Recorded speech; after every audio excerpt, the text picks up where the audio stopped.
નિત્ય સ્વરૂપદાસ સ્વામીના વિવાદાસ્પદ નિવેદનનો મામલો। પાટીદારો પર કરેલી ટિપ્પણી અંગે પાટીદાર અગ્રણી પરસોત્તમ પીપળિયાનું નિવેદન સામે આવ્યું છે। વિવાદાસ્પદ ટિપ્પણીને કારણે બે સમાજ વચ્ચે ઊભો થઈ શકે છે વિવાદ। વાણિયા 100% બુદ્ધિશાળી કોમ હોય છે તે સ્વીકારું છું, પરંતુ પાટીદાર સમાજને તેમની સામે નીચા ન દેખાડવું જોઈએ। નિત્ય સ્વરૂપદાસ સ્વામીએ અગાઉ પણ આવો બફાટ કર્યો જ છે।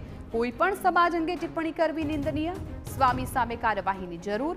મહુવામાં પટેલ સમાજ પર સ્વામીએ કરી હતી વિવાદિત ટિપ્પણી।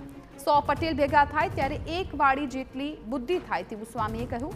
100 વાણિયા ભેગા થાય ત્યારે એક ઠક્કર જેટલી બુદ્ધિ થાય તેવું તેમના દ્વારા કહેવામાં આવ્યું હતું। પટેલોને બુદ્ધિવિહીન ચિતરવા એ મારી દ્રષ્ટિએ એવી તુલના કરવી એ તદ્દન ગેરવ્યાજબી છે। આવી તુલના ન થવી જોઈએ। તેમ છતાં આવી તુલના કરી અને જ્ઞાતિ વચ્ચે વૈમસ્ય પેદા થાય તેવું કૃત્ય આચરેલ છે તે તદ્દન નિંદનીય છે।